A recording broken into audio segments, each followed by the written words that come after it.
આ જાંબુનું વૃક્ષ છે.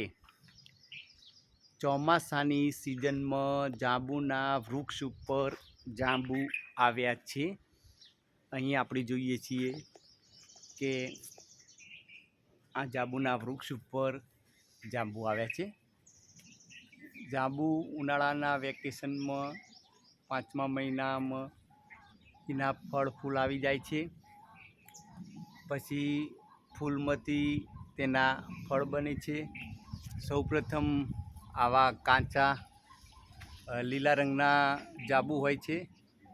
પછી મે મહિનામાં જૂન મહિનામાં સખત ગરમી પડે ત્યારે ગરમીના લીધે એ વખતે વરસાદ પડે તો વરસાદની સિઝનમાં વરસાદ પડવાથી જાંબુના કાચા ફળ પાકી જાય છે અને જાંબુડીઓ વાદળી ઘાટો રંગના જાંબુ આપણે મીઠા ફળ ખાઈએ છીએ. અહીંયા આ જાંબુના ફળ આપણે જોઈ રહ્યા છીએ.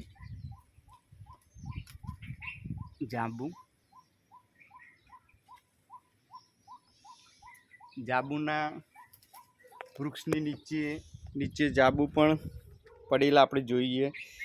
અહીંયા પાકા જાંબુ નીચે પડી જાય છે અને તે નાના બાળકો વીણીને ખાતા હોય છે. જાંબુમાં ભરપૂર વિટામિન હોય છે, શરીરની તંદુરસ્તી માટે સારું હોય છે. જાંબુ એ એક વૃક્ષ પ્રકારનું છોડ છે.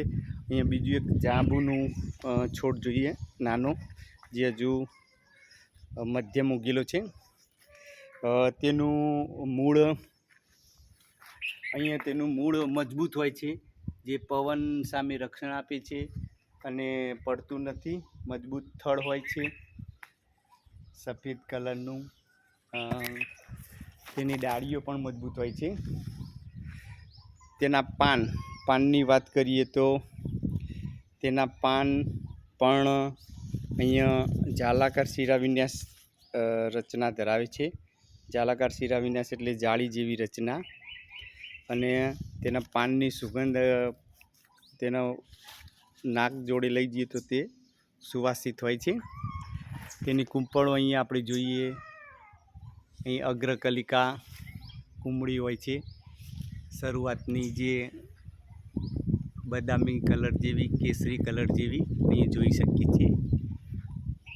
જાંબુનું વૃક્ષ એ ફળ ખાવા માટે પૂરતા વિટામિન મળી રહેવું હોય છે, જે નાના બાળકો વીણીને અને ઝાડ ઉપરથી પાડીને ખાતા હોય છે.